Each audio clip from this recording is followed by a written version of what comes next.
O palestrante espírita Alcídio Pereira vai nos falar sobre vida e obra de Allan Kardec. A mensagem do Momento Espírita tem o título Começando o Dia.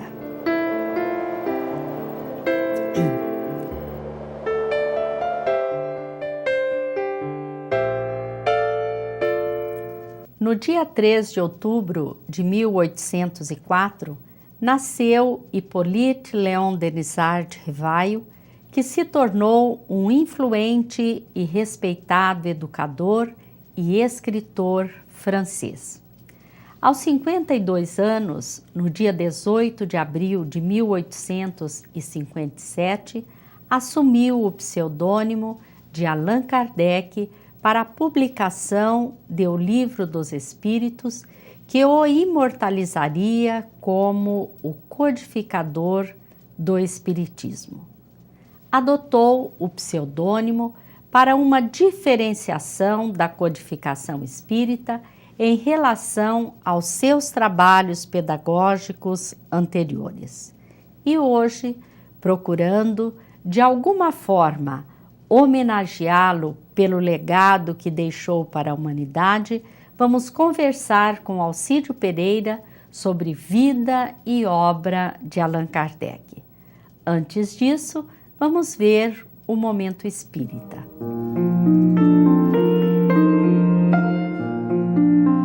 O homem acordou pela manhã e recordou-se de algo que lera em um livreto. Comece o dia na luz da oração. O amor de Deus nunca falha. E então decidiu orar. Senhor, hoje, até o momento, me comportei bem. Não fofoquei, não me zanguei, não fui ganancioso, mal-humorado, precipitado ou egoísta. Estou realmente satisfeito com isso. Mas em poucos minutos, Senhor, vou me levantar. E daí em diante, provavelmente, vou precisar de muito mais ajuda. Obrigado. Assim mesmo é a prece. Um diálogo franco com a divindade, onde o ser expõe a própria alma. Não há necessidade de longas frases, nem de palavras ensaiadas. É o que a alma sente e deixa transbordar. Um pedido simples, mas profundo.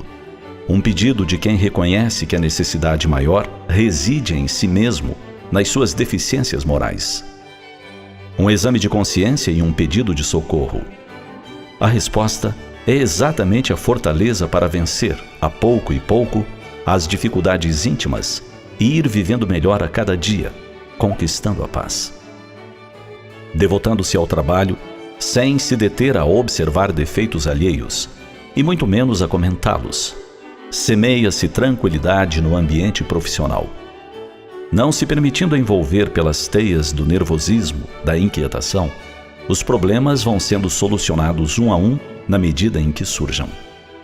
Sem desejar possuir em demasia, usufruir de todos os prazeres que os bens terrenos oferecem, o homem se entrega às lutas do cotidiano, sereno e confiante. Não se permitindo o mau humor por coisa nenhuma, por um contratempo no trânsito, um defeito mecânico no carro, um funcionário que não atende aos deveres, a criatura distribui serenidade onde se encontre. Sem precipitação, ouve o seu semelhante até o fim, antes de dar respostas que nem sempre atendem ao que o outro deseja. Deixando de lado o egoísmo, o homem se sente feliz em compartilhar o de que disponha e se torna uma pessoa amiga, prestativa. Compartilhar coisas pequenas, simples, como oferecer uma carona a um vizinho, emprestar um livro, indicar uma boa leitura. Compartilhar o que detenhamos inclui os valores intrínsecos do ser, que tem a ver com a vida e os seus objetivos. Portanto, compartilhemos a nossa certeza da existência de Deus, da imortalidade da alma, com aqueles que se debatem no mundo, sem fé, sem rumo, sem objetivos. E guardemos a certeza de que, se assim rogarmos a Deus que nos ajude, Ele estará conosco, auxiliando-nos nessas pequenas grandes autoconquistas diárias, que somente redundarão em felicidade para nós mesmos.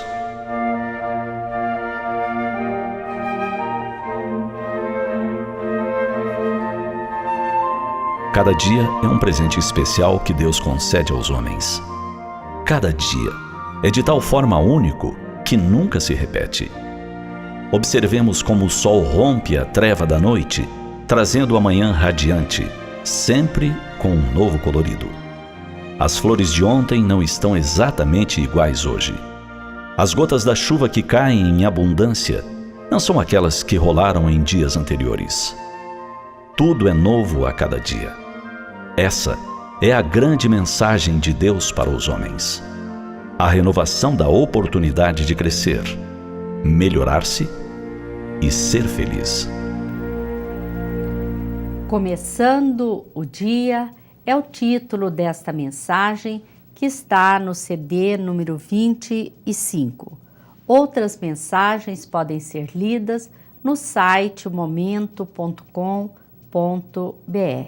Agora vamos conversar com Alcídio Pereira, palestrante espírita, sobre vida e obra de Allan Kardec. Olá, Alcídio, é uma alegria muito grande ter você no programa hoje.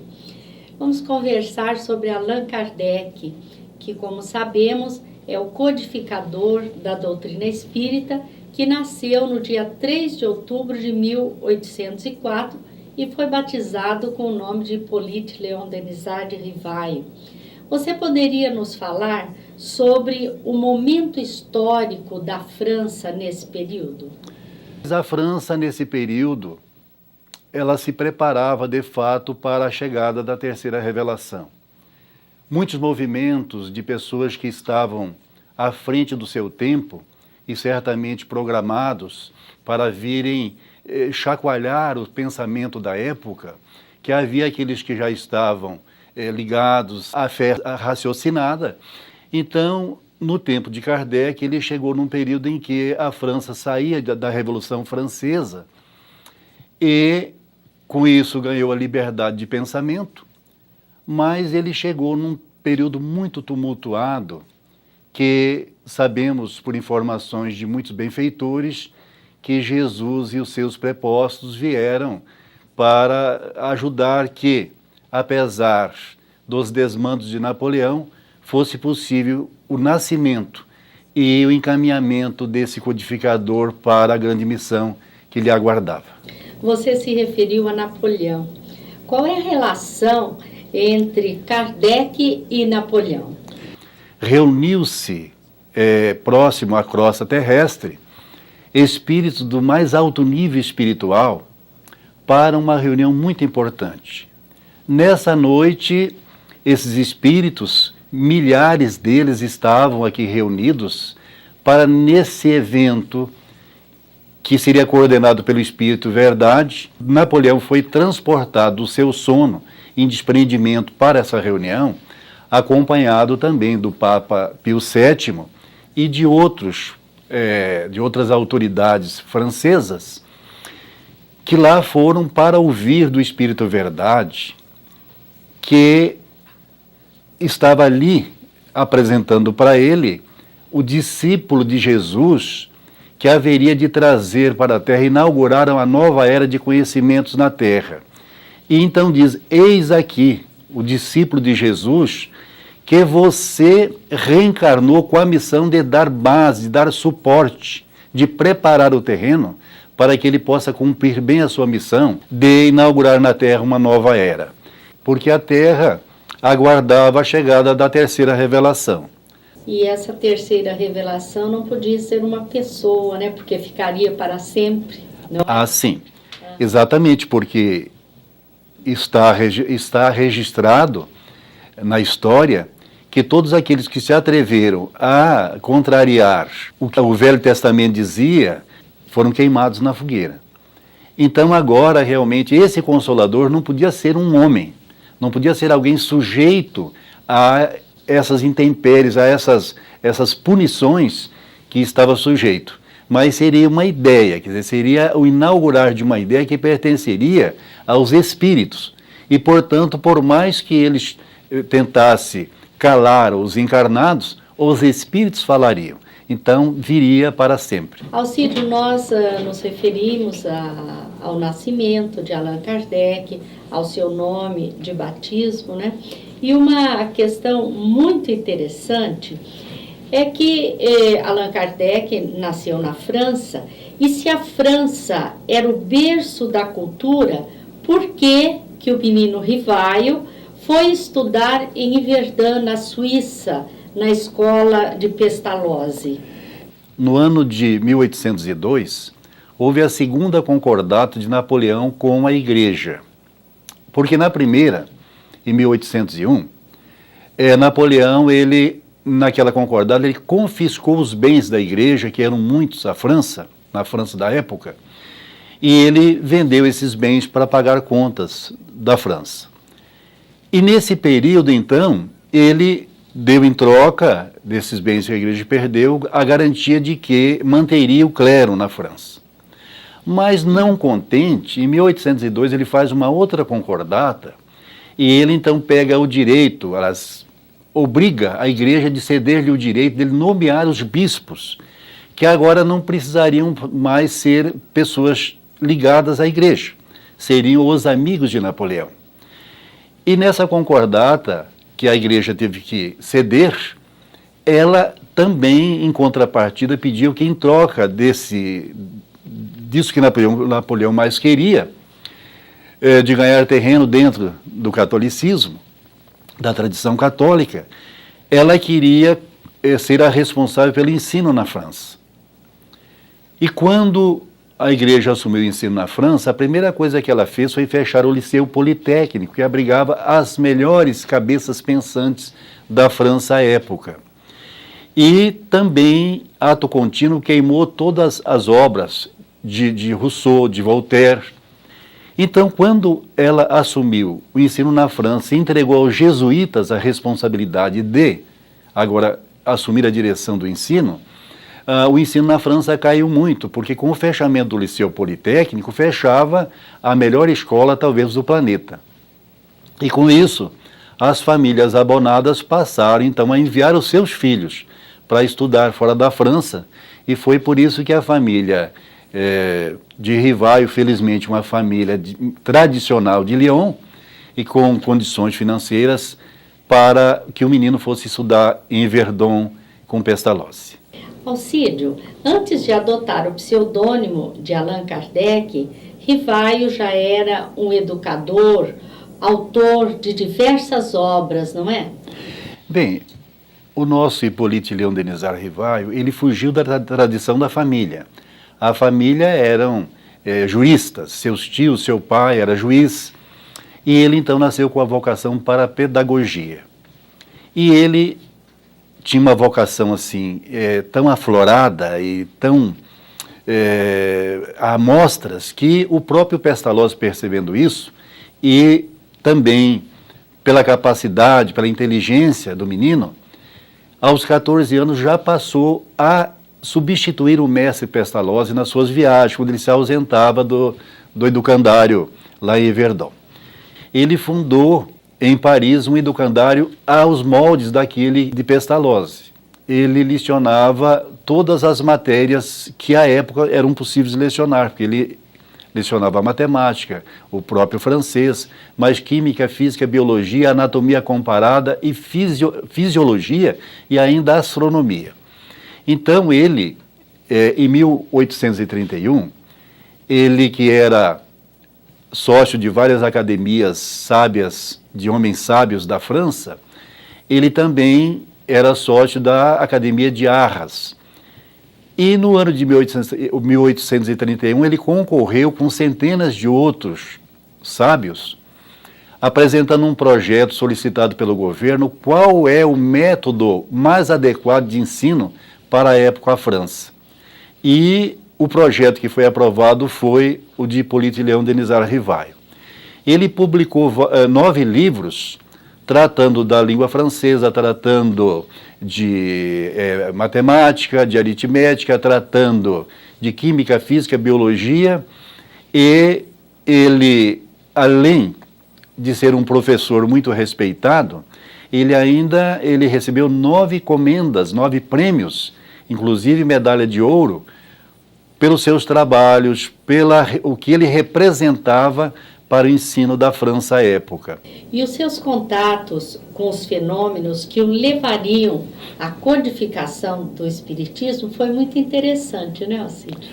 Olha, foi interessante porque esses fenômenos eles começaram nos Estados Unidos na década de 40 do século XIX e chegou na França. Então, a França, como o restante da Europa, Portugal, Inglaterra, mesmo aqui no Brasil, alguns pontos, eles transformaram numa diversão os espíritos se comunicarem através das mesas girantes. E o Kardec ouvia falar dessas coisas, mas ele, como sábio, como o homem ligado à ciência, ao raciocínio, apesar de medir tudo com o seu poder de conhecimento que tinha, ele ouvia isso e não dava muito crédito, até que um amigo de longa data propôs para ele que fosse a uma reunião, conhecer agora as mesas falantes. Mas ele deu risada e falou: meu amigo, para mim acreditar que mesa responde perguntas, eu teria que primeiro acreditar que ela tem nervos e cérebro para pensar. E isso não é possível. Mas, em 1855, um novo convite ele aceita e conhecer as mesas, que agora já não eram somente as mesas, mas era também as cestinhas de bico, que ali eram amarradas lápis, e as médiuns conseguiam fazer com que a cestinha escrevesse mensagens, respondesse perguntas. E ele vai na casa da família Baudin, e então se encanta com aquilo que ele viu, porque ele que foi ali como alguém que não tinha nenhum compromisso em aceitar aquilo se não fosse realmente algo muito importante, ele viu que aquelas respostas que eram dadas às meninas eram muito superior ao conhecimento delas, que ali não estava simplesmente um jogo ou um teatrinho, mas que por trás daquilo havia o descortinar de uma lei que ele não conhecia, mas que era uma lei natural. Ele não viu aquilo como uma coisa fantasmagórica, mas que ali havia uma lei natural e que isso seria muito importante para os seus conhecimentos.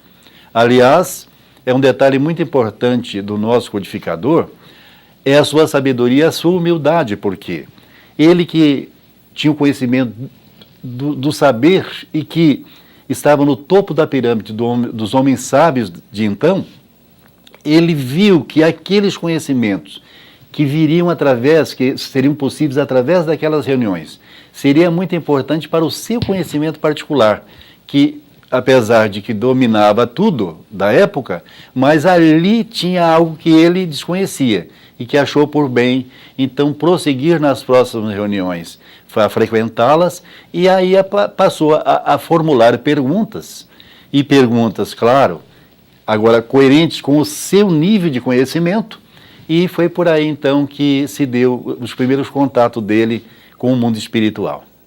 E na época que nós sabemos que os meios de comunicação não eram como hoje, era muito difícil, né, a comunicação, de que meios que ele se utilizou para difundir o espiritismo?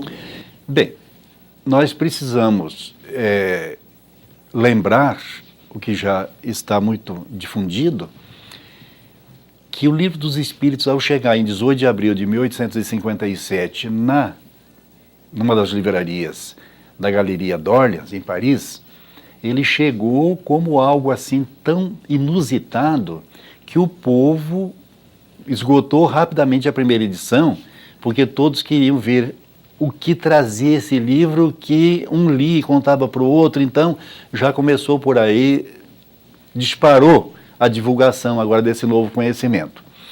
Mas ele se utilizou de viagens, a primeira foi em 1860, e a mais importante, a de 1862, quando ele visitou 30 cidades e participou de mais de 50 encontros espíritas. E ele pôde, então, nessas viagens, nessas palestras que ele fez, nesse contato que ele fez com os trabalhadores, os primeiros núcleos espíritas, ele pôde, então, conferir que o Espiritismo viajava e que se expandia muito mais do que ele podia imaginar. E nós sabemos que quando, no dia 1º de abril de 1858, Allan Kardec fundou a Sociedade Parisiense de Estudos Espíritas, estava instalado o primeiro centro espírita do mundo, não é? Exatamente. Então, em 1858, ele, além de inaugurar o primeiro centro espírita do mundo, ele também fez uma outra coisa muito importante para o movimento espírita, que foi o lançamento da Revista Espírita, que ele carecia de um instrumento que ele pudesse responder às milhares de cartas que chegavam do mundo inteiro, como também anotar ali respostas, ou não eram bem respostas, mas eram esclarecimento aos detratores da doutrina espírita. Então a Revista Espírita também inaugurou nesse período, em 1858. Mas vale lembrar que um ano antes, a 18 de abril de 1857, quando o mundo inaugurou essa nova era, a era do Espírito, a era da terceira revelação, trazida pelo Espírito Verdade, chegou, então, duas novidades importantes nesse dia 18 de abril de 1857, que foi a primeira edição de O Livro dos Espíritos e foi também a inauguração de um nome desconhecido até então, que era Allan Kardec. Porque ele, sabendo que poderia confundir as pessoas que lessem os livros da codificação, que não eram dele, porque ele era só o instrumento que teve por missão colocar de maneira lógica e pedagogicamente correta aquilo que os espíritos ditaram, ele então preferiu usar esse pseudônimo de Allan Kardec, porque com esse nome desconhecido ninguém iria confundir que a obra, como era apresentada, não fosse dos espíritos. E ele foi tão humilde e tinha tanta certeza do sucesso do Livro dos Espíritos, que naquela manhã, antes de ir para a livraria conferir o livro lá na vitrina, ele desceu e falou para o porteiro do seu prédio: a partir de hoje, vão procurar por Allan Kardec, e você sabe que sou eu. Não procurarão mais por Hippolyte Léon Denisard Rivail. Então, esta é uma humildade, uma prova de humildade de alguém que estava no topo com o nome de um pedagogo tão importante e que agora renuncia a tudo isso para ser o missionário, aquele que viria a serviço de Jesus, legar, trazer para a humanidade este edifício que ele construiu com tanto sacrifício, que é o da terceira revelação.